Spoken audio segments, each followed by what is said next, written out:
Hello and welcome to filler form. So कैसे सब लोग? आई होप सब ठीक होंगे। So good afternoon everyone. So welcome in today's class. So आज का जो एमसीक्यू सीरीज रहेगा वो रहेगा यूनिट 4 कम्युनिकेशन पर ही। ओके। सो हमारा टारगेट क्या रहता है? Top 20 MCQs daily on paper 1 teaching and research aptitude at 2 PM। हमारा मिशन क्या है? यूजीसी नेट जेआरएफ को क्रैक करना। Okay. So good afternoon everyone. So आपको फिलर फॉर्म से क्या क्या मिलता है देखते हैं।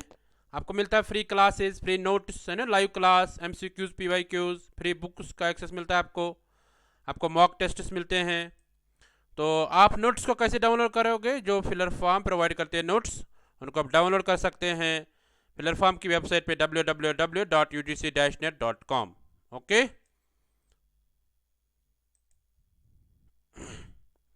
Yes, good afternoon everyone.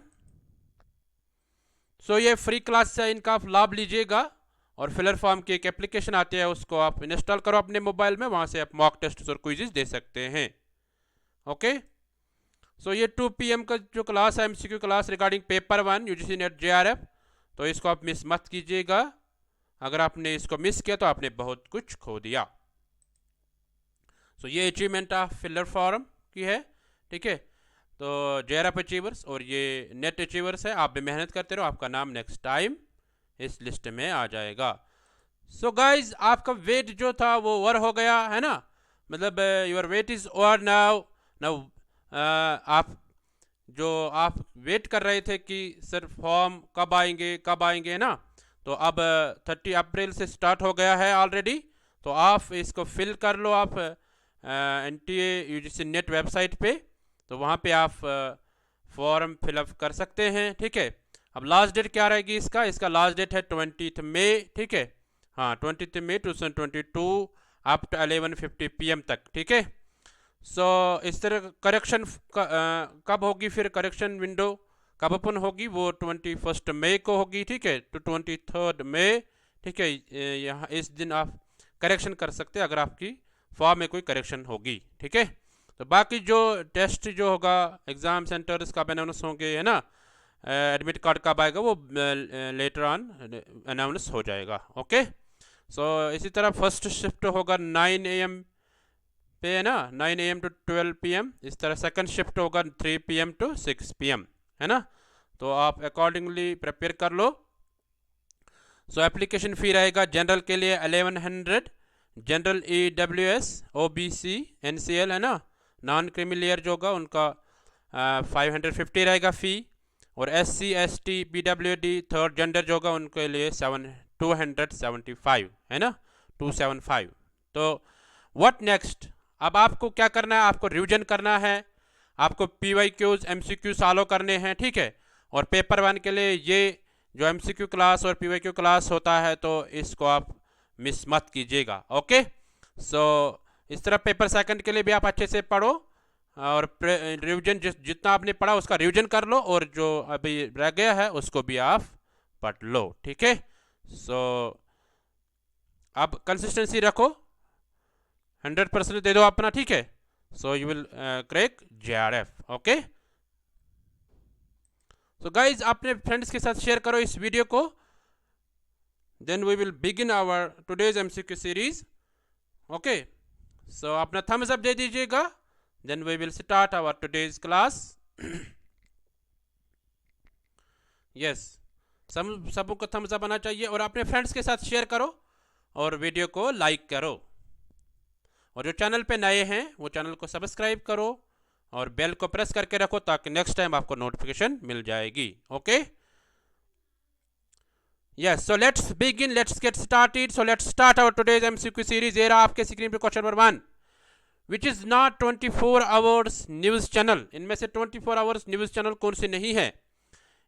NDTV 24/7, जी न्यूज़, सी आज तक, डी लोकसभा चैनल। तो इनमें से आपको बताना है 24 आवर्स न्यूज़ चैनल कौन सी नहीं है, ठीक है, नॉट बताना है, ठीक है। ओके। सो आप सब आंसर करो, सबको आंसर आना चाहिए।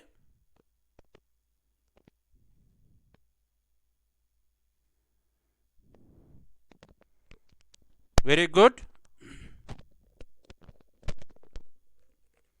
ऐसे सब तुरंत आंसर करो, ज़्यादा डिफिकल्ट क्वेश्चन नहीं है।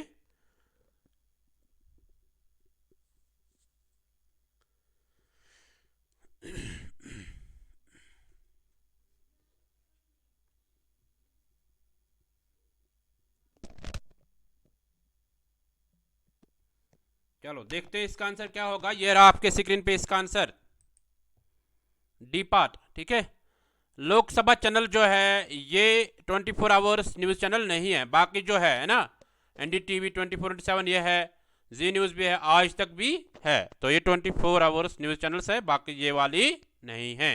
Okay, so I hope you got it. तो चलते हैं नेक्स्ट क्वेश्चन पे। आपके स्क्रीन में क्वेश्चन नंबर 2, इसको पढ़ो और आंसर करो। The main objective of FM station and radio is, यानी FM स्टेशन जो होता है, ठीक है, तो उसका मेन ऑब्जेक्टिव या मेन पर्पस क्या होता है? A. Information, entertainment and tourism. B. Entertainment, information and interaction. C. Tourism, interaction and entertainment. ठीक है, D. Entertainment only. सो आप सब आंसर करो, सबों का आंसर आना चाहिए।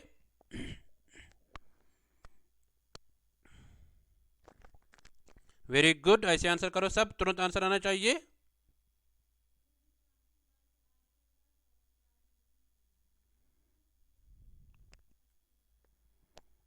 थोड़ा सा रुकते हैं। तो देखते हैं इसका आंसर क्या होगा। ये रहा आपके स्क्रीन पे इसका आंसर, बी पार्ट। ठीक है, एंटरटेनमेंट, इंफॉर्मेशन एंड इंटरेक्शन, ये मेन ऑब्जेक्टिव रहता है FM स्टेशन का। ठीक है, अगर आप में से किसी ने विजिट किया होगा FM स्टेशन पे, तो वहाँ पे आपको एंटरटेनमेंट मिलेगा, इंफॉर्मेशन मिलती है और इंटरेक्शन मिलती है। फॉर एग्जाम्पल कोई एक्सपोर्ट होता है, इससे इंटरेक्ट किया जाता है, या कोई भी जा सकता है तो वो आपसे इंटरेक्ट कर सकता है, वो अपनी मैसेज दे सकता है ना। Yes, so I hope you got it. So चलते हैं नेक्स्ट क्वेश्चन पे। ये रहा आपके स्क्रीन पे question number 3, matching the columns है ना। Yes, match list first with list second. Art A, list first में आर्टिस्ट्स, लिस्ट सेकंड में उनका आर्ट, है ना। पंडित जी जेस राज, तो यहाँ से हिंदुस्तानी वोकलिस्ट। बी किशन महाराज सितार, रविशंकर तबला इस साइड में है ना, हाँ उदय शंकर डांस। तो इनमें से आपको मैच करना है, देखना है पंडित जयसराज किस के साथ रिलेटेड है ना, किशन महाराज किसके साथ है, रविशंकर किसके साथ है, उदय शंकर किसके साथ है। ठीक है, तो इसको आप आंसर करो सब। चलो सबको का आंसर आना चाहिए।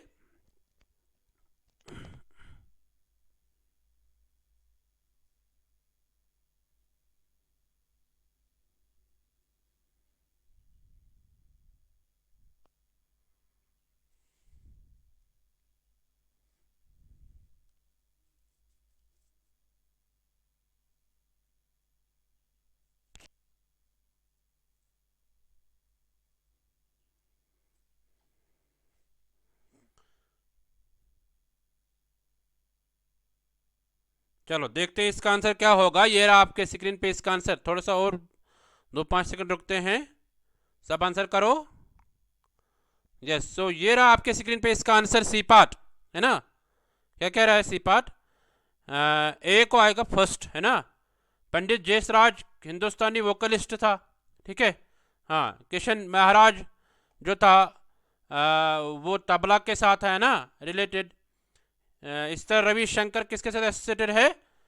सितार के साथ, है ना। ये कंपोजर और सटायरिस्ट था, रविशंकर कंपोजर और सटायरिस्ट था, ठीक है, ये पता होना चाहिए आपको। उदय शंकर डांस के साथ है ना, it is associated with dance. Okay, so ये आपको पता होना चाहिए। ऐसे क्वेश्चन आ जाते हैं एग्जाम में, ठीक है। तो चलते हैं नेक्स्ट क्वेश्चन पे। आपके स्क्रीन पे क्वेश्चन नंबर 4, इसको पढ़ो और आंसर करो। The chronological order of non verbal communication is, non verbal communication का क्रोनोलॉजिकल ऑर्डर बताना है आपको। A signs symbols codes colours, B symbols code signs colours, C colour signs code symbols, है ना, D codes colour symbols and signs. So आप सब answer करो, सबों का आंसर आना चाहिए। वेरी गुड,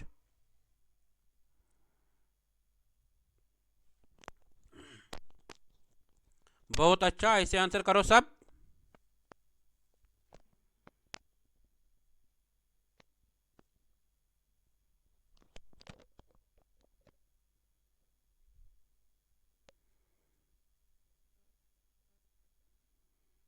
अब आपको कंसंट्रेशन रखनी है 100%, इधर उधर की बातें नहीं करनी है, ठीक है। यस, सो देखते हैं इसका आंसर क्या होगा। ये रहा आपके स्क्रीन पे इसका आंसर, ए पार्ट, ठीक है। साइन, सिंबल्स, कोड्स, कलर्स, ठीक है। तो ये क्रोनोलॉजिकल ऑर्डर है नॉन वर्बल कम्युनिकेशन का, ठीक है।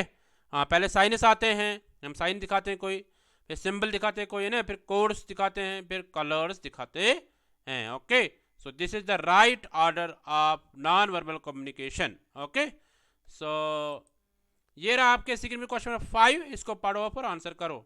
The site that played a major role during the terrorist attack on Mumbai 26/11 जिसको कहते हैं in 2008 was, ठीक है। हाँ, यानी वो कौन सी साइट थी, सोशल मीडिया साइट थी जिसने मेजर रोल किया था किसमें, 26/11 में, जो 2008 में हुआ था मुंबई में। तो उसमें किसने इनमें से ज़्यादा रोल निभाया है, ठीक है, ये बताना आपको। मेजर रोल किसका था, ऑर्किड, फेसबुक, amazon.com, ट्विटर। तो सब आंसर करो, सबको आंसर आना चाहिए। ये भी इंपॉर्टेंट क्वेश्चन है, पूछा जाता है एग्जाम्स में।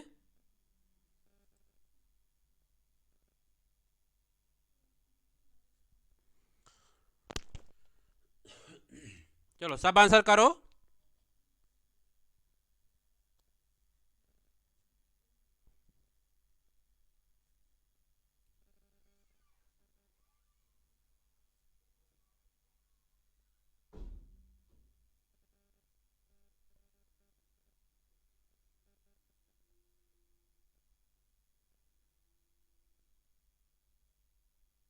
वेरी गुड, ऐसे आंसर करो सब। चलो देखते हैं इसका आंसर क्या होगा। ये रहा आपके स्क्रीन पे इसका आंसर, डी पार्ट, ट्विटर, ठीक है। यानी ट्विटर वो सोशल मीडिया साइट थी जिसने मेजर रोल निभाया है उस टेररिस्ट अटैक में। ओके, सो ये आप अच्छे से पढ़ लेना, अच्छे से ध्यान रखना। इस आगे जिसका गलत हो गया तो उन आगे से गलत नहीं होना चाहिए। ओके, सो चलते नेक्स्ट क्वेश्चन पे। ये रहा आपके स्क्रीन में क्वेश्चन नंबर 6, इसको पढ़ो आप और आंसर करो। असर्शन रीजन टाइप का क्वेश्चन है। असर्शन क्या कहता है, for an effective classroom communication at times it is desirable to use the projection technology. यानी अगर हमें क्लासरूम कम्युनिकेशन को इफेक्टिव बनाना होगा, सक्सेसफुल बनाना होगा, तब हमें ज़्यादा यूज़ करना होगा प्रोजेक्टर का, ठीक है। इन्हें प्रोजेक्शन टेक्नोलॉजी का यूज़ करना होगा, ठीक है। तो रीजन क्या कहते हैं, use the projection technology facilitates extensive coverage of course contents. यानी जो जब हम इसको प्रोजेक्टर को यूज़ करेंगे क्लासरूम में, तो उसमें सारा यानी जो कंटेंट होगा, जो कोर्स कंटेंट होगा, वो कवर हो जाएगा, ठीक है। तो ये देखना आपको कि इनमें से कौन सा ठीक है या कौन सा रीज़न, अगर रीज़न ठीक है तो ये बताना है। Just like A, both A and R true and R is the correct explanation. B, both A and R are true but R is not the correct explanation. C, A is true but R is false. D, A is false but R is true.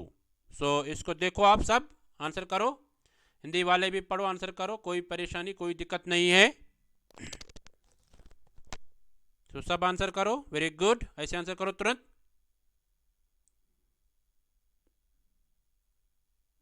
चलो देखते हैं इसका answer क्या होगा। ये रहा आपके screen पे इसका आंसर, बी पार्ट, है ना। यस, सो बी पार्ट इसका आंसर आएगा, both and R true but R is not the correct explanation.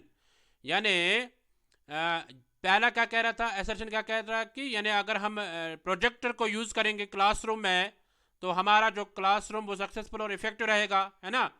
जो बच्चे होंगे तो वो इंटरेक्ट ज़्यादा करेंगे क्लासरूम में, ठीक है। तो इसी तरह कह रहा है कि अब यहाँ पे कह रहा है दूसरा, वो भी ठीक है, रीज़न वो भी ठीक है। ये कह रहा है कि इन्हें प्रोजेक्टर से जो अब हम यूज़ करेंगे तो हमारा जो सिलेबस होगा या इन्हें वो कवर हो जाएगा ज़्यादा, है ना। तो इसमें बट ये वहाँ उसके साथ यानी जो क्लासरूम कम्युनिकेशन इफेक्टिव बनाने के लिए उसके साथ रिलेट नहीं है। ये अलग सा स्टेटमेंट है, वो अलग सा स्टेटमेंट। अगर ये इसके साथ कनेक्ट होगा, यानी इफेक्टिवनेस ऑफ क्लासरूम कम्युनिकेशन के साथ अगर ये होगा, तब ये माना जाएगा it is a correct explain. But ये अलग स्टेटमेंट है।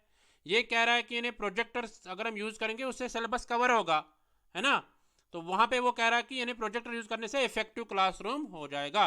तो दोनों अलग अलग है, बट दोनों से मतलब करेक्ट है, बट और जो रीज़न है वो करेक्ट एक्सप्लेनेशन नहीं है।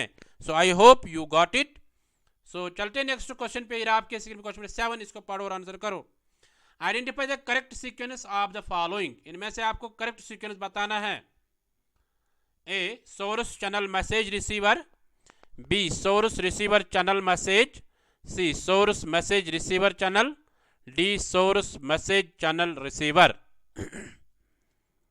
तो सब आंसर करो, सबों का आंसर आना चाहिए।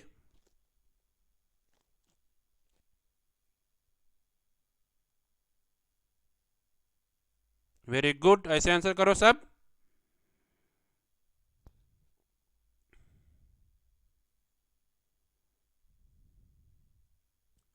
बहुत अच्छा,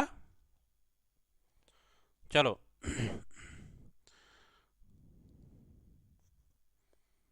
चलो देखते हैं इसका आंसर क्या होगा। ये रहा आपके स्क्रीन पे इसका आंसर, ए पार्ट है ना, source channel message and receiver. तो यानी करेक्ट सीक्वेंस कौन से है, source channel message and receiver, ठीक है, ए पार्ट, ये तो इसका करेक्ट सीक्वेंस है। तो देखो यहाँ पे यानी कम्युनिकेशन में हम क्या करते हैं, हम उसमें एक्सचेंज ऑफ इंफॉर्मेशन करते हैं ना, कम्युनिकेशन में आइडियाज़ बोले जाते हैं आपस में, या एटीट्यूड हम देखते हैं between the sender and the receiver. Source mean sender, receiver means receiver, ठीक है, रिसिपेंट जिसको कहते हैं। कुछ एलिमेंट्स होते हैं जो इसमें जब हम कम्युनिकेट करते हैं, जैसे सोर्स होता है सेंडर, मैसेज, चैनल, रिसीवर, है ना, नॉइज, फीडबैक, ये कुछ यानी सेवरल एलिमेंट्स है जब हम कम्युनिकेशन करते हैं, कम्युनिकेशन के कुछ एलिमेंट्स है। अगर हम सिंपल टर्म्स में बोलेंगे कि बेसिक प्रोसेस जो कम्युनिकेशन होती है उसमें सेंडर और या सेंडर को कम्युनिकेटर भी कहते हैं, ठीक है, जिसके पास मैसेज होती है, और उसके बाद ये मतलब कोई भी हो सकता है ना, तो उसके बाद ये ट्रांसमिट करता है एक मैसेज को, ठीक है, कुछ मतलब मीडियम के जो चैनल होगी, चैनल से, और फिर उसको रिसीवर रिसीव कर लेता है ना, यस, उस मैसेज को फिर रिसीवर रिसीव कर लेता है। ओके, सो इसमें करेक्ट सीक्वेंस क्या है, one way communication. One way communication की अगर बात करेंगे, जहाँ से एक ही बोलता होगा, तो वहाँ पे सेंडर आ जाता है, एनकोडिंग, मैसेजेस, चैनल, डिकोडिंग और रिसीवर, ठीक है। तो ये आप देख लो अच्छे से, ठीक है।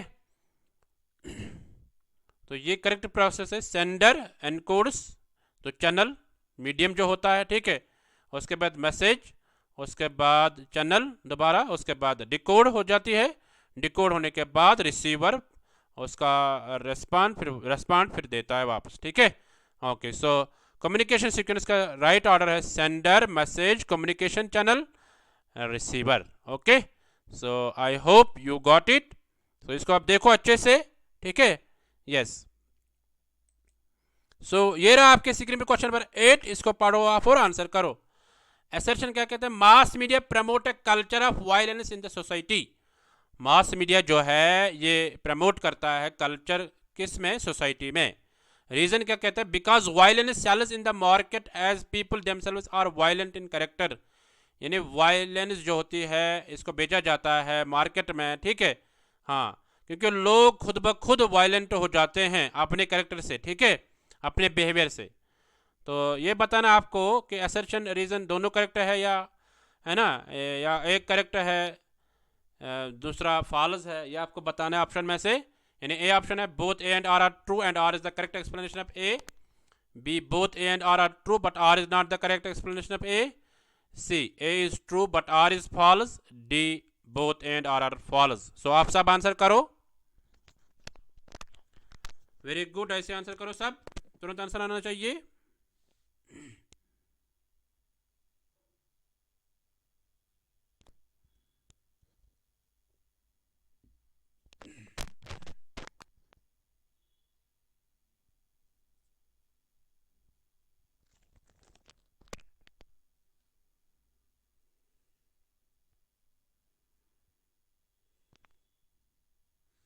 चलो देखते हैं इसका आंसर क्या होगा। ये रहा आपके स्क्रीन पे इसका answer, C part, A is true but R is false, ठीक है। यानी मास मीडिया प्रमोट करता है कल्चर को, ये तो सही है ना, बट रीजन क्या कहता है, इन्हें लोग खुद वायलेंट हो जाते हैं, है ना, मार्केट में, तो अपने बिहेवियर की वजह से, तो ये रीजन इसका फॉल्स है। ओके, तो ऐसा नहीं हो सकता है ना, हाँ। यानी सारे एक जैसे नहीं हो सकते हैं, ठीक है, सारे वायलेंट नहीं हो सकते हैं। तो ये इसमें रीज़न जो है वो इनकरेक्ट है। Okay, that means A is true but R is false. Okay, तो चलते हैं नेक्स्ट क्वेश्चन पे। ये रहा आपके स्क्रीन पे क्वेश्चन नंबर 9। इसको देखो आप और आंसर करो। The major barrier in the transmission of cognitive data in the process of communication is an individuals.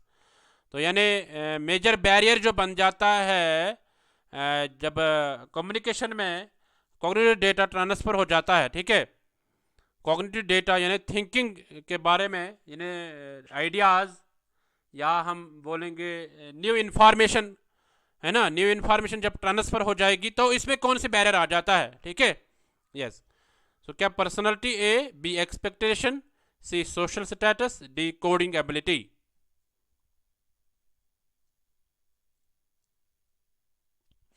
चलो सब आंसर करो।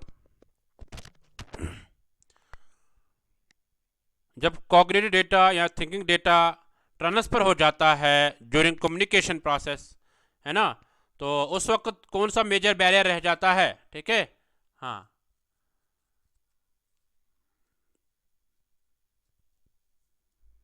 चलो देखते हैं इसका आंसर क्या होगा। ये रहा आपके स्क्रीन पे इसका answer, D part, coding ability. यानी coding ability means thinking ability, ठीक है। यानी जितना आप कम सोचोगे, है ना, उतना वो मतलब हम कहेंगे कि यानी ज़्यादा बेनिफिशियल नहीं रहेगा। जितना आप अच्छा सा मतलब सोचोगे, है ना, मतलब न्यू न्यू इन्फॉर्मेशन आप गेन करोगे तो उतने आप में से भी थिंकिंग स्टाइल्स आ जाएंगे, कोडिंग स्टाइल्स आ जाएंगे, है ना। तो दैट मीन्स कि हम यहाँ पे कहेंगे कि इनमें से मेजर बैरियर जो रहता है वो कोडिंग एबिलिटी रहती है, ठीक है। सोशल स्टेटस नहीं रहता है, पर्सनैलिटी भी नहीं रहता, ये मैटर ही नहीं करती है, एक्सपेक्टेशन भी मैटर नहीं करती है, ठीक है। हाँ, तो चलते हैं नेक्स्ट क्वेश्चन पे। ये रहा आपके स्क्रीन पे क्वेश्चन नंबर 10। इसको पढ़ो और आंसर करो। In mass communication selective perception is dependent on the receivers. यानी जब एक बहुत सारे ऑडियंस होते हैं उसको कहते हैं मास कम्युनिकेशन, जब मतलब मास ऑडियंस जिसको बोलते हैं, ठीक है। हाँ, तो जब मास कम्युनिकेशन होगी उसमें सिलेक्टिव परसेप्शन डिपेंड किस पे होता है, रिसीवर का। यानी रिसीवर क्या लेता है, मतलब किसको ज़्यादा कंसर्न फोकस करता है, ठीक है। ए कॉम्पिटेंस, बी प्रीडिस्पोजिशन, सी रिसेप्टिविटी, डी इथनिसिटी। सो सब आंसर करो।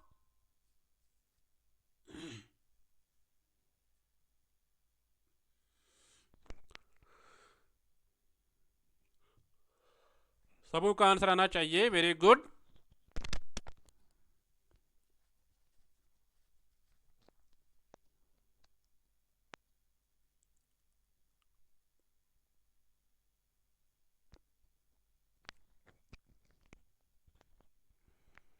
बहुत अच्छा। तो देखते हैं इसका आंसर क्या होगा। ये रहा आपके स्क्रीन पे इसका आंसर, सी पार्ट, रिसेप्टिविटी, ठीक है। यानी सिलेक्टिव परसेप्शन डिपेंड रहता है रिसीवर का, यानी जब रिसेप्टिविटी यानी वो रिसीव कर लेता है उसके बाद वो वापस रेस्पॉन्ड कर देता है, ठीक है। हाँ, that is receptivity. Okay, so receptivity is the process which the selective perception is depend on receiver है, ठीक है। तो मास कम्युनिकेशन में जहाँ से मतलब एक स्पीकर होता है और बाकी सुनने वाले होते हैं, लिसनर्स होते हैं, तो जितना वो अच्छे ध्यान से सुनेंगे, है ना, उस पर डिपेंड रहता है सेंडर, ठीक है। यानी जो बोलता रहता है, जो स्पीकर फर्स्ट पर्सन होता है, ठीक है। हाँ, अगर वो ज़्यादा मतलब अच्छे अच्छे बातें बोलेगा तो उस वक्त सारे उसमें फोकस रहते हैं, कंसंट्रेट करते हैं उसके कहने पर। Okay, so that is receptivity. So I hope you got it. चलते नेक्स्ट क्वेश्चन पे। ये रहा आपके सीक्रेट में क्वेश्चन 11। इसको पढ़ो और आंसर करो। फोटो ब्लीडिंग मीन्स, ठीक है। A photo cropping, photo placement, photo cutting, photo colour adjustment. चलो सब आंसर करो।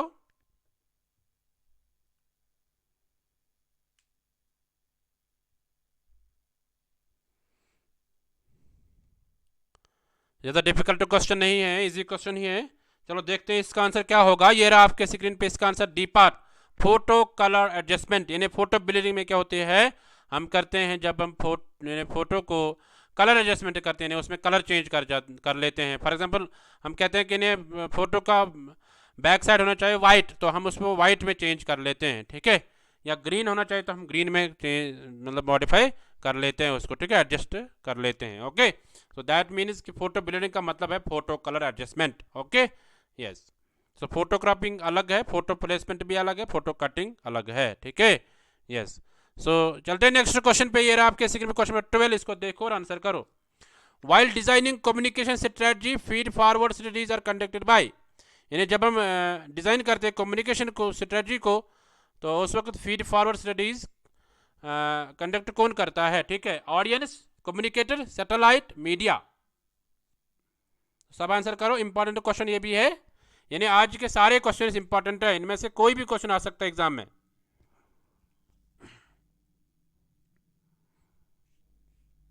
तो सब आंसर करो, सबों का आंसर आना चाहिए। वेरी गुड, ऐसे आंसर करो सब।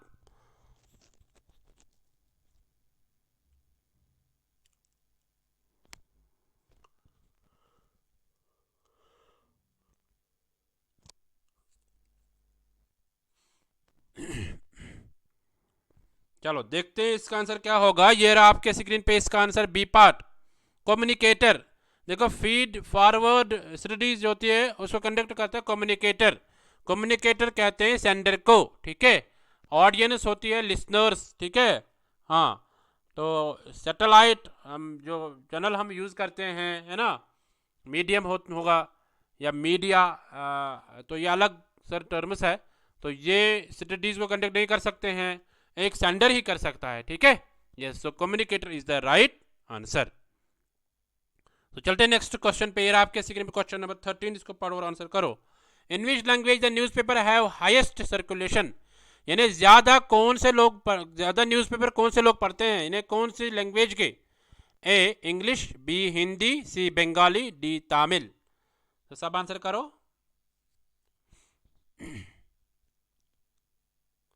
यानी किस लैंग्वेज के न्यूज़पेपर को ज़्यादा रीडर्स है, पढ़ने वाले, ये बताना है आपको। बहुत अच्छा, वेरी गुड, ऐसे आंसर करो सब, ऐसे पता होना चाहिए सबों का आंसर। तो देखते हैं इसका आंसर क्या होगा। ये रहा आपके स्क्रीन पे इसका आंसर, बी पार्ट हिंदी, ठीक है। तो हिंदी जो है इसके ज़्यादा रीडर्स है, यानी ये ज़्यादा पढ़ते हैं, ठीक है, हाँ, ये न्यूज़पेपर जो होते हैं। तो चलते हैं नेक्स्ट क्वेश्चन पे। ये रहा आपके स्क्रीन पे क्वेश्चन नंबर 14, इसको देखो और आंसर करो। The term SITE stands for, SITE, SITE, SITE का फुल फॉर्म बताना है। A satellite Indian television experiment, B satellite international television experiment, C satellite instructional television experiment, D satellite instructional teachers education. तो सब answer करो, easy question है, कोई difficulty level नहीं है इसमें। बट अगर आपने पढ़ा होगा तब आप अच्छे से आंसर कर पाओगे, वरना आप इसका आंसर नहीं कर पाओगे, है ना। आप तुक्का नहीं चलेगा, आप तुक्का करते हो कुछ ज़्यादा क्वेश्चन इसके। देखो क्वेश्चन गलत होगा कोई बात नहीं, नेक्स्ट टाइम गलत नहीं होना चाहिए, ठीक है। यहाँ पे आप सीख लेते हो कितना आप कॉन्फिडेंट है क्वेश्चन पे, है ना, कितना पता है। तो ये यहाँ पे आपको पता चलता है MCQ सीरीज़ में। तो ये मेन बेनिफिट है MCQ सीरीज़ का। अगर आप नहीं करोगे ये क्लास तो दैट मीन्स कि you are not in a right track. Okay, so MCQs ज़रूरी है, ठीक है। तो चलते हैं देखते हैं इसका आंसर क्या होगा। ये रहा आपके स्क्रीन पे इसका answer, C part, satellite instructional television experiment. ये क्वेश्चन पूछा जाता है अक्सर, ठीक है, इसको आप अच्छे से नोट डाउन करना, satellite instructional television experiment. So I hope you got it. चलते हैं नेक्स्ट क्वेश्चन पे। ये रहा आपके स्क्रीन पे क्वेश्चन नंबर 15, इसको पढ़ो और आंसर करो। इजी क्वेश्चन है। The English word communication is derived from the words, English word communication किस में डिराइव हुआ है, ठीक है, हाँ, कहाँ से आया है, इसका ऑरिजिन क्या है। A communist and communicare, B communist and commune, C communism and communalism, D communion and common sense. तो सब आंसर करो। यानी कम्युनिकेशन वर्ड किस कहाँ से आया है, यानी इसका ऑरिजिन बताना है आपको, ठीक है, हाँ। सो ऑप्शन में आप देखो खुद कौन सा ऑप्शन करेक्ट होगा, है ना, कौन सा रॉन्ग होगा, ठीक है। तो सब आंसर करो।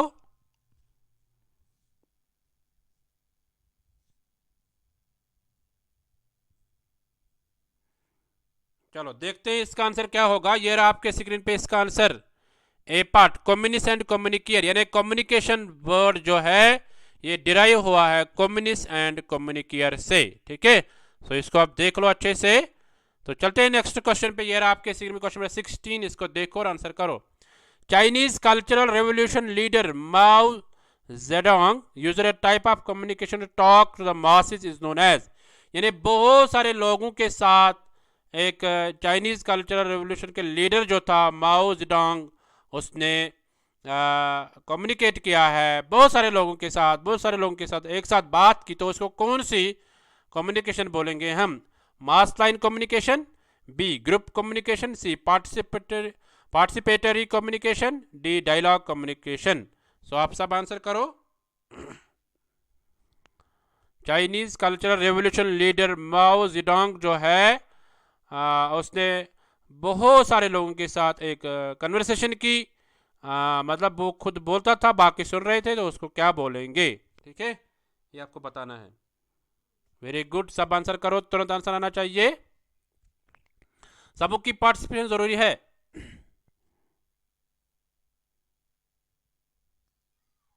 तो देखते हैं इसका आंसर क्या होगा। ये रहा आपके स्क्रीन पे इसका answer. A part mass line communication या मास कम्युनिकेशन भी बोल सकते हैं। ठीक है, मास लाइन कम्युनिकेशन इसको हम बोलेंगे। सो गाइस, जिन्होंने अभी तक वीडियो को लाइक नहीं किया है वो लाइक करो और अपने फ्रेंड्स के साथ शेयर करो। ठीक है, हाँ, और जो चैनल पे नए हैं वो चैनल को सब्सक्राइब करो और बेल को प्रेस करके रखो ताकि नेक्स्ट टाइम आपको नोटिफिकेशन मिल जाएगी। यस, तो सब लाइक करो, तो फिर हम उसके बाद नेक्स्ट क्वेश्चन पे चलेंगे। वेरी गुड, ऐसे लाइक करो सब। ओके, सो चलते हैं नेक्स्ट क्वेश्चन पे। आपके स्क्रीन पे क्वेश्चन नंबर 17, इसको पढ़ो और आंसर करो।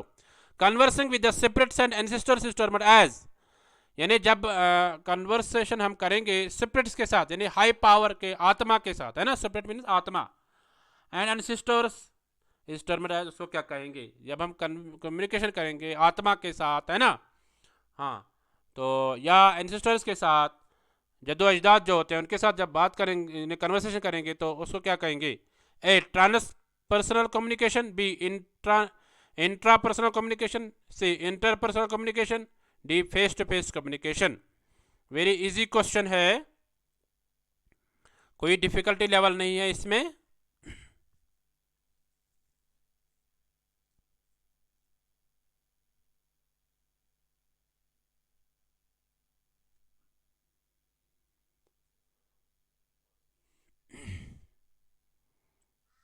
तो सब आंसर करो, सबों का आंसर आना चाहिए। यानी स्पिरिट्स और एंसेस्टर्स, स्पिरिट्स मीन्स आत्मा, ठीक है, हाँ, उनके साथ जब हम कन्वर्सेशन करेंगे तो उसको क्या, कौन सी कन्वर्सेशन बोलेंगे या कौन सी कम्युनिकेशन बोलेंगे? चलो देखते हैं इसका आंसर क्या होगा। ये रहा आपके स्क्रीन पे इसका answer. A part trans personal communication कहते हैं उसको। ठीक है, हाँ, थोड़ा सा देखते हैं इसके बारे में। वो type of communication level in which one converses communicates with spirits or someone have a higher power is called transpersonal communication। यानी जब कोई कन्वर्सेशन या कम्युनिकेट करता है स्पिरिट्स के साथ, या हम बोलेंगे कि समवन है हायर पावर, जिसको ज़्यादा मतलब पावर होगा, जिसके पास ज़्यादा ताकत होता है, उसके साथ जब कम्युनिकेट करेंगे तो उसको बोलेंगे ट्रांसपर्सनल कम्युनिकेशन। ठीक है, तो ये जो कम्युनिकेशन होती है ये बिटवीन अपने आप के साथ और अपने बिलीफ्स के साथ, ठीक है, या something in which we believe in, जिस पे हम बिलीव करते हैं, जिस पे हम यकीन करते हैं, है ना, तो वो वैसे कम्युनिकेशन होगी जो हमसे बढ़कर होगा, है ना, या हम बोलेंगे beyond the body and the mind, हैं, तो ये हम बोल सकते हैं। तो यहाँ बोलते हैं कि यानी व्हेन लाइफ जीवा कम्युनिकेट्स टू इट्स कोर आत्मा, यानी जब लाइफ जो हमारी जीवा होती है, जब वो कन्वर्सेशन करती है, बातें करती है, किसके साथ? अपनी आत्मा के साथ, यानी स्पिरिट के साथ, सोल के साथ, तो उसको हम ट्रांसपर्सनल कम्युनिकेशन बोलते हैं। ठीक है, अगर हम डेरिवेटिव मीनिंग देखेंगे तो ट्रांसपर्सनल आया है persona, that means mask, and trans refers to going beyond. ठीक है, यस, सो ये आप ध्यान में रखना, इसको आप नोट डाउन करो अच्छे से। तो चलते हैं नेक्स्ट क्वेश्चन पे। ये रहा आपके स्क्रीन पे क्वेश्चन नंबर 18, इसको पढ़ो और आंसर करो। The largest circulated daily newspaper among the following is, यानी लार्जेस्ट सर्कुलेटेड डेली न्यूज़पेपर जो बताना है आपको, ठीक है, लार्जेस्ट जो बिकता है इंडिया में, ठीक है। The times of India, the Hindu, the Indian express, the Hindu, D the Deccan Herald. यानी सबसे ज़्यादा जो बिकता है, ठीक है, जिसके कौन सा है इनमें से, ठीक है, ये बताना आपको सबसे ज़्यादा न्यूज़पेपर कौन से बिकता है। Largest circulated daily newspaper among the following is, तो सब आंसर करो। वेरी गुड, ऐसे आंसर आना चाहिए सबों का।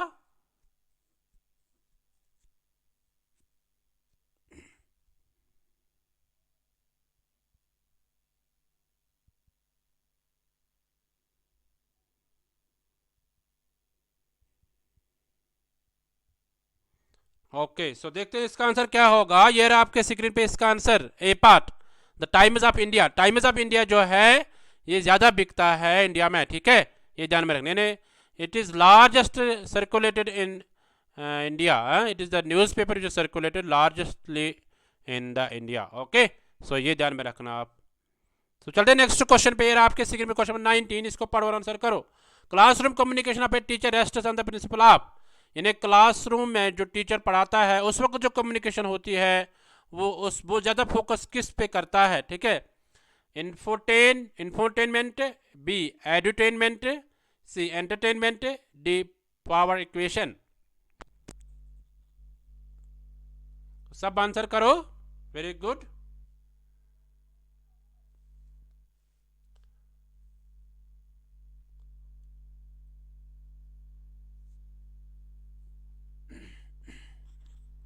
ये क्वेश्चन किसी को गलत नहीं होना चाहिए। वेरी गुड, सब आंसर करो। इजी क्वेश्चन है, ज़्यादा डिफिकल्टी लेवल नहीं है इसमें। तो देखते हैं इसका आंसर क्या होगा। ये रहा आपके स्क्रीन पे इसका आंसर, बी पार्ट, एडुटेनमेंट, ठीक है। यानी क्लासरूम कम्युनिकेशन में जब टीचर आ जाता है, जब वो डिलीवर करता है, ट्रांसफ़र करता है आइडियाज़ या इंफॉर्मेशन, ठीक है, या लेसन को डिलीवर करता है, तो वहाँ पे वो ज़्यादा एडुटेनमेंट, मतलब वो इंफॉर्मेशन देता है वहाँ पे, यानी जो लेसन होगा, कंटेंट होता है ना, तो उसको डिलीवर करता है अच्छे से, तो दैट मीन्स वहाँ पे एडुटेनमेंट प्रिंसिपल अपनाया जाता है। ओके, सो ये ध्यान में रखना। तो चलते हैं आज के एमसीक्यू की सीरीज का लास्ट क्वेश्चन, क्वेश्चन नंबर 20। तो क्या है, Bengal Gazette the first newspaper in India was start in 1780 by, यानी बंगाल गेजेट किसने पहले स्टार्ट किया है, जो पहला न्यूज़पेपर था इंडिया में किसने स्टार्ट किया है, और इसको स्टार्ट किया गया 1780 में, ये भी ध्यान में रखना। इसके ऑप्शन जो है, A doctor Annie. Besant, B James Augustus Hicky, C Lord Cripson, D A O. Hume. तो सब आंसर करो। यानी बंगाल गैजेट जो है फर्स्ट न्यूज़पेपर जो इंडिया का है, इसको स्टार्ट किया गया है 1780 में, और किसने स्टार्ट किया है ये बताना आपको। चलो सब बताओ।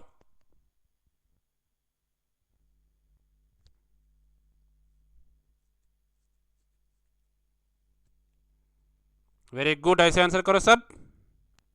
चलो देखते हैं इसका आंसर क्या होगा। ये रहा आपके स्क्रीन पे इसका आंसर, बी पार्ट, ठीक है, जेम्स अगस्टस हिक्की। इसको बोला जाता है हिक्कीज बंगाल गैजेट भी बोला जाता था, ठीक है, ये ध्यान में रखना। थोड़ा देखते हैं इसके बारे में। The first newspaper of India, Hicky's Bengal Gazette, ठीक है, was published in Calcutta in 1780। Hicky's Bengal Gazette और the original Calcutta General Advertiser was an English language weekly newspaper published in Kolkata, then Calcutta, the capital of British India।